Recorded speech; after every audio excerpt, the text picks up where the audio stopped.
ममता बनर्जी और अभिषेक बनर्जी ने 4 मई के बाद सोचा था अब इससे बुरा क्या ही होगा। उन्होंने पता नहीं क्या क्या सोचा था, अब देखिए क्या क्या हो रहा है। लेकिन लग रहा है कि हर बीतते दिन के साथ दीदी की मुश्किलें कम होने का नाम नहीं लेने बल्कि बढ़ती जा रही है मुश्किल। बंगाल हार के बाद टीएमसी को जिस फलता सीट से उम्मीद थी वहां खेला शुरू होने से पहले ही खत्म हो गया है। फलता में रीपोलिंग के 48 घंटे पहले टीएमसी उम्मीदवार जहांगीर खान ने मैदान छोड़ दिया। लेकिन जहांगीर ने ऐसा क्यों किया, जहांगीर का मूव किसी को अभी तक पच नहीं रहा है, समझ में नहीं आ रहा है। लेकिन सच्चाई यह है कि ममता और अभिषेक बनर्जी का बेहद करीबी बताया जाने वाला जहांगीर वो साफ कह रहा है कि वो चुनाव नहीं लड़ना चाहता। हैरानी तो इस बात से है कि मैदान छोड़कर भागने के फैसले के बारे में जहांगीर ने पार्टी में किसी से बात तक नहीं। हालत यह है कि कल तक टीएमसी वाले जिसे पुष्पा बोला करते थे वो अपने नेता को अब डरपोक बता रहे। यह मेल्टडाउन है बंगाल में। आप समझें इसको कि चुनाव से नाम वापस लेने के साथ जहांगीर की बोली भी अब बदल गई। मतलब जो जहांगीर बस 20 दिन पहले तक आईपीएस अफसर अजय पाल शर्मा को धमकी देता हुआ दिखाई दे रहा था कि खेला होगा, पिक्चर अभी बाकी है, पुष्पा झुकेगा नहीं, यह सारी डायलॉगबाजी रखी की रखी रह गई। जहांगीर लड़ता क्या, मैदान से ही भाग खड़ा हो गया। वजह यह बताया गया है कि सीएम शुभेंदु ने फलता के बारे में बहुत अच्छा सोच रखा है। गजब है भाई। जहांगीर खान के दौड़ से बाहर होने के बाद ममता कैंप पे खलबली मची। ममता के कालीघाट वाले घर में टीएमसी नेताओं का तांता लगा हुआ है क्योंकि जहांगीर के अगले मूव से शायद टीएमसी बहुत डरी हुई। दीदी क्या प्लानिंग कर रही हैं यह आपको आगे बताने वाला। उधर शुभेंदु अधिकारी को बंगाल की सत्ता संभाले 10 दिन का समय हो गया है। शुभेंदु सरकार फुल फॉर्म में है। इन 10 दिनों में यूपी के सीएम योगी आदित्यनाथ के मॉडल पर सीएम शुभेंदु ने ताबड़तोड़ फैसले लिए और फैसले से ज्यादा नीट एंड क्लीन बंगाल की मैसेजिंग कर दी। सड़क पर नमाज पर रोक, लाउडस्पीकर का डेसिबल तय करना, बकरीद पर खुलेआम कुर्बानी पर रोक लगाना, अवैध अतिक्रमण पर ताबड़तोड़ बुलडोजर चलाना, यह सब जारी है पश्चिम बंगाल। चुनाव के दौरान बीजेपी ने घुसपैठ का मुद्दा उठाया और 45 दिन की डेडलाइन तय की। वादा किया कि 45 दिन के भीतर बीएसएफ को जमीन सौंपकर फेंसिंग की जाएगी। अब इसके लिए एक्शन भी शुरू हो गया है। बॉर्डर पर अधिकारी पेपर लेकर जमीन पर बैठे हुए हैं और लोगों से बात कर रहे हैं।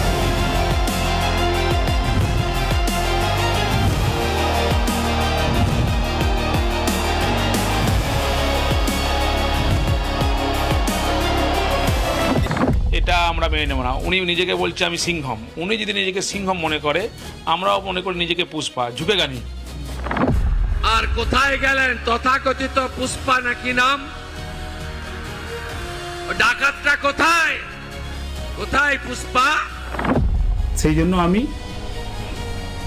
আগামী 21শে মে যে রিপোল আছে সেই রিপোলের কন্টেস্ট থেকে আমি নিজেকে दूरे सरिए निलाम। देखिए बहुत सारे लोग पुष्पा बनते हैं, कभी कुछ बनते हैं, लेकिन पुष्पा तो खुश हो गया इस बार।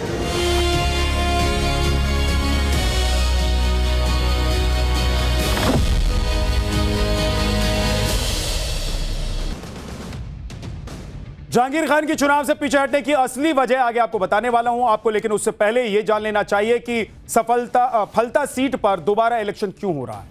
दरअसल फलता में 29 अप्रैल को विधानसभा चुनाव के दूसरे चरण में मतदान हुआ था, जहां कई वोटिंग सेंटर्स में गड़बड़ी की शिकायतें सामने आई थी। कई ईवीएम पर बीजेपी के सिंबल पर टेप चिपका दिया गया था। इस सीट से टीएमसी के जहांगीर खान मैदान में थे। गड़बड़ी के बाद चुनाव आयोग के आदेश के बाद वोटिंग रद्द हो गई थी और अब यहां पर 21 मई को दोबारा वोटिंग होती।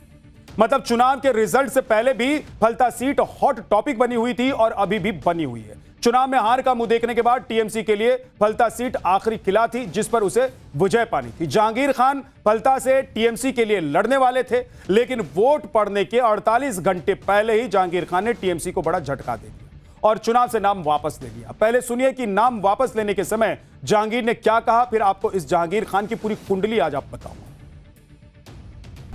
আমি ফলতার ভূমিপুত্র। আমি চাইবো ফলতা শান্তিতে থাকুক, সুস্থ থাকুক, ভালো থাকুক এবং ফলতায় আরও বেশি বেশি উন্নয়ন হোক। তাই সোনার ফলতা হোক এটাই আমার স্বপ্ন ছিল। তাই আমাদের সম্মানীয় মুখ্যমন্ত্রী ফলতা উন্নয়নের জন্য স্পেশাল প্যাকেজ দিচ্ছে। সেই জন্য আমি আগামী 21শে মে যে রিপোল আছে সেই রিপোলের কন্টেস্ট থেকে আমি নিজেকে দূরে সরিয়ে নিলাম। सुना आपने, कल तक जो शख्स धमकी के नीचे कोई बात तक नहीं कर रहा था, लोग आईपीएस अफसर तक को फिल्मी स्टाइल में धमकियां दे रहा था, वही जागीर आज सीएम के आगे माननीय शब्द लगाकर बात कर रहा और भूल नहीं पा रहा है कि अगर सीएम का नाम लेना है तो पहले 3 बार माननीय लगाना। और मजे की बात तो देखिए कि नामांकन वापसी की तारीख बीत जाने के कारण ईवीएम पर उनका नाम दर्ज भी रहेगा, लेकिन जहांगीर खान की बदली हुई जुबान कोई हृदय परिवर्तन नहीं है। अगर आप सोच रहे हैं कि जहांगीर खान का हृदय परिवर्तन हो गया, ऐसा नहीं है भाई साहब। इसके पीछे वजह क्या है वो भी आज आपको बताने वाला। लेकिन आज जहांगीर से गच्चा खाने के बाद ममता कैंप में हड़कंप मचा हुआ। ममता बनर्जी ने आज अपने नेताओं को अपने कालीघाट आवास पर बुलाया और मीटिंग की। टीएमसी के सारे बड़े नेता इस मीटिंग में पहुंचे भी। मीटिंग में 21 मई को बालीगंज, सियालदा, हावड़ा में बीजेपी के खिलाफ प्रोटेस्ट करने की योजना बनाई गई। जहांगीर पर टीएमसी ने आधिकारिक तौर पर एक्स पर पोस्ट करते हुए लिखा कि नाम वापस लेने का फैसला जहांगीर का खुद का था और उन्होंने इसके बारे में किसी से बातचीत तक नहीं। टीएमसी ने यह भी कहा कि उनके कार्यकर्ताओं को गिरफ्तार किया जा रहा है, कुछ कार्यकर्ता मुकाबला कर रहे हैं और कुछ डर कर पीछे हट रहे हैं। सुनिए कि टीएमसी नेता जहांगीर खान पर क्या कहा गया। पुष्पा झुक गया। पुष्पा तो झुकता नहीं, यही जानते थे पुष्पा झुक गया। अभी इस वक्त अगर कोई ये बोलता है कि मैं चुनाव नहीं लड़ूंगा, चुनाव के नतीजे कुछ भी हो, लेकिन लास्ट मिनट में, आज प्रचार का आखिरी दिन था, उस दिन अगर आप बोलते हैं कि मैं चुनाव नहीं लड़ूंगा, इसका प्रभाव पूरे पार्टी में आके गिरता है। ये सोचना चाहिए। ये उसका पर्सनल डिसीजन है, पार्टी से कोई डिस्कशन नहीं किया। और वहाँ का जो हालत है, हमारा पास जो रिपोर्ट आया वो क्या है, बहुत सारा हमारा पोलिंग एजेंट्स जो वोट कराएगा उसको तो फॉल्स केस में अरेस्ट, थ्रेट ये सब चल रहा है। तो इसीलिए शायद वो कैंडिडेट कुछ अनाउंस किया, लेकिन पार्टी से कोई डिस्कशन उसका नहीं हुआ। मतलब टीएमसी के नेता अब खुद कह रहे हैं कि जहांगीर तो डर गया, झुक गया, सरेंडर कर दिया। टीएमसी के नेता अपने ही कैंडिडेट के प्रचार के लिए बाहर नहीं निकले। कोई नेता जहांगीर के लिए प्रचार करने नहीं पहुंच रहा था। हाई कोर्ट से 2017 के केस में गिरफ्तारी से छूट मिलने के बाद जहांगीर खान पुलिस की निगरानी में खुद प्रचार कर रहा था। उधर शुभेंदु अधिकारी लगातार बीजेपी कैंडिडेट शुभेंदु पांडा के समर्थन में रैलियां कर रहे थे और मात्र 3 दिन पहले ही शुभेंदु ने सो कॉल्ड पुष्पा को कड़ी चेतावनी दी। पहले वो बयान सुनिए, फिर आगे आपको बताऊंगा कि इसमें चल क्या रहा। কোথায় পুষ্পা, কোথায় আপনি? দেখতে পাওয়া যাচ্ছে না? 2021 পোস্ট পোল ভায়োলেন্স, জাতীয় মানবাধিকার কমিশন 19 জনকে নটোরিয়াস ক্রিমিনাল ঘোষণা করেছিল, যার মধ্যে এই ভাইপোর জাহাঙ্গীরও ছিল। আমার উপরে ছেড়ে দিন, আমার উপর ছেড়ে দিন। विधानसभा चुनाव के दौरान डायमंड हार्बर पुलिस जिले के कड़क पुलिस पर्यवेक्षक यूपी कैडर के आईपीएस अजय पाल शर्मा को खुलेआम चुनौती देकर जहांगीर ने खुद को बंगाल की राजनीति का पुष्पा घोषित कर दिया। साल 2021 के विधानसभा चुनाव के बाद बंगाल में हुए पोस्ट पोल वायलेंस के बाद एनएचआरसी ने जहांगीर खान को दुर्दांत और कुख्यात अपराधियों की लिस्ट में डाला था। जहांगीर को अभिषेक बनर्जी का बेहद करीबी माना जाता है, इसलिए उनके मैदान छोड़ने पर अब बीजेपी अभिषेक बनर्जी पर तंज कस रही। ভাইপো বাবুর দেখা নাই, তাই পুষ্পা বলেছিল ঝুঁকেগা নেই। পুষ্পা আজকে বলছে আমি পগার পার, আমি নির্বাচনে লড়ছি না। देखिए, बहुत सारे लोग पुष्पा बनते हैं, कभी कुछ बनते हैं, लेकिन पुष्पा तो फुश हो गया इस बार। तो ये सारे जो पुष्पा है और उनके जो बॉस है ना, डायमंड हार्बर में मैं जब जाता था तो हर जो लैंप पोस्ट होता था उसके ऊपर फोटो के साथ लिखा होता था एबी झुकेगा नहीं। तो अब सब झुक रहे हैं, तो एबी का एजेंट भी झुक गया, आगे एबी भी झुकेगा, चिंता मत करिए। पश्चिम बंगाल में शुभेंदु सरकार फुल फॉर्म में है। अभी सरकार बने सिर्फ 10 दिन हुए हैं, लेकिन इन 10 दिनों में यूपी के सीएम योगी आदित्यनाथ के मॉडल पर सीएम शुभेंदु ने ताबड़तोड़ फैसले लिए। शुभेंदु सरकार ने सड़क पर नमाज पढ़ने पर रोक लगा दी, धार्मिक स्थलों पर लाउडस्पीकर की लिमिट तय कर दी, वंदे मातरम को सभी स्कूलों में गाना जरूरी कर दिया, आने वाले बकरीद पर खुले में कुर्बानी पर रोक लगा दी है, अवैध मदरसों पर सख्त एक्शन की तैयारी में है, अतिक्रमण और अवैध निर्माण पर बुलडोजर गरजना शुरू हो चुका है। इमाम और पुरोहित को मिलने वाले भत्ते पर रोक लगा दी गई है, सभी भ्रष्टाचारियों को जेल में डालने का प्रण ले लिया गया है और बॉर्डर पर फेंसिंग के लिए बीएसएफ को जमीन सौंपी जा रही है। और ये चुपचाप नहीं हो रहा है भाई साहब, शुभेंदु जो कर रहे हैं उसे डंके की चोट पर कर रहे हैं, बता के कर रहे हैं। सुनिए। जैसे शांतनु सिन्हा विश्वास अंदर में है, सूजी दिवस अंदर में है, आने वाला दिन में सब भ्रष्टाचारी को जेल के अंदर डालने का काम कानूनी तरीके से भाजपा सरकार करेगा। पर पत्थरबाजी करेगा तो सबक सिखाने काम भारतीय जनता पार्टी का सरकार करेगा। और आसनसोल में फाड़ी में तोड़फोड़ कर दिया ना, 200% वसूली होगा। जो किया है उसको पकड़ से निकाल के करूंगा। आपने जो आस्था का केंद्र है उनकी प्रीमिसेस का अंदर रखिए ना भाई। सुबह 4 बजे से क्यों ये सब कर रहा है? बंगाल में तुष्टीकरण का राजनीति नहीं होगा। सरकार का काम इमाम मुअज्जम पुरोहित का भाता डिस्ट्रीब्यूशन है, ना एडुकेशन का अच्छा करना है। इमाम मुअज्जम को भाता देना है ना नौकरी देना है। आज कैबिनेट ने सब रिलीजियस भाता बंद कर दिया।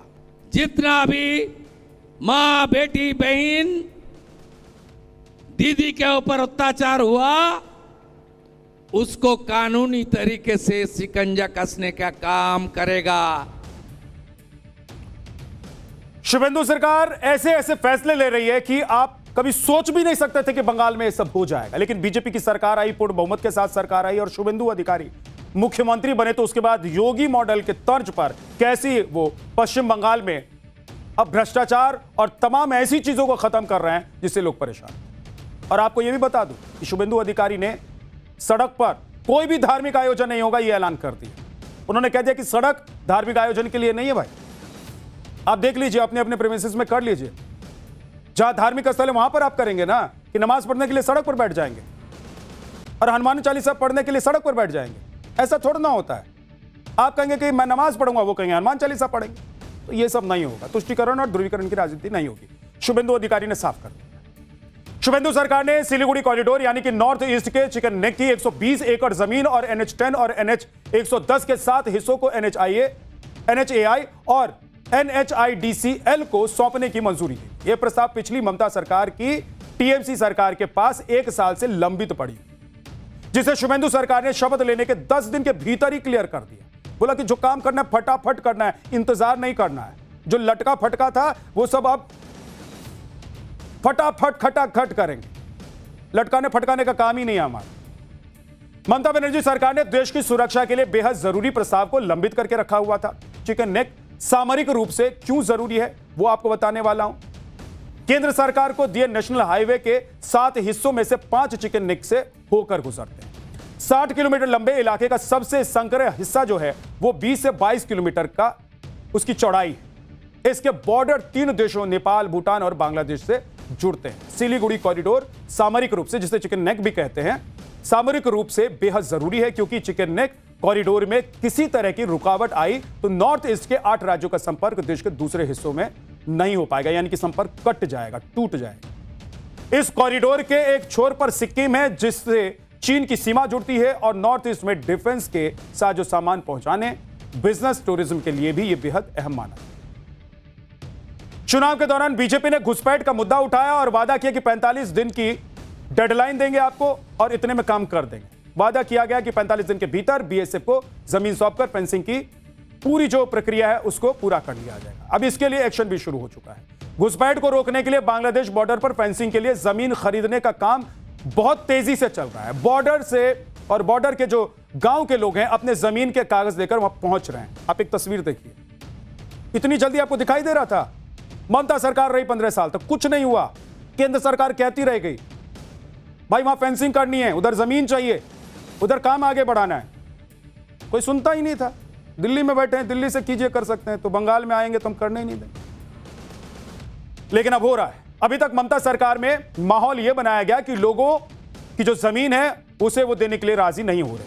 लेकिन जब ग्राउंड पर पता चला कि लोग तो कागज लेकर रेडी खड़े हैं कि आइए उधर से आने वाले जो घुसपैठिए उनको रोकना है, उसके लिए हम मदद करेंगे। सरकार ने ही कभी जमीन की कागज नहीं मांगी, ये खुद लोग कह रहे हैं। आप एक बार सुन लीजिए क्या कह रहे हैं। आपकी जमीन है? नहीं, हम लोग डिपार्टमेंट के आदमी हैं। आप डिपार्टमेंट से हैं, तो ये पूरा नक्शा है जो ज़मीनें आपको खरीदनी है। हम लोग दिखाते हैं। हाँ देखिए, हिंदी बराबर आती नहीं है। हाँ, ये देखिए, ये पूरा नक्शा है, कैमरा यहाँ पे आएगा। ये देखिए, ये पूरी फेंसिंग लाइन बननी है और यहाँ इतने इलाके की आपको ज़मीन खरीदनी है। बांग्लादेश कहाँ पर है?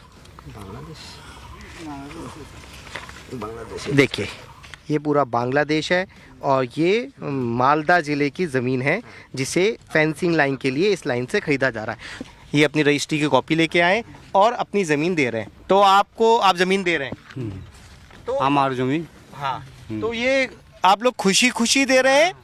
खुशी खुशी। अच्छा, और ये आप लोगों की मांग भी थी क्या कि यहाँ फेंसिंग लगनी चाहिए ताकि गांव सिक्योर हो जाए? স্যার আমি তো বুঝতেই পারছি না কথা।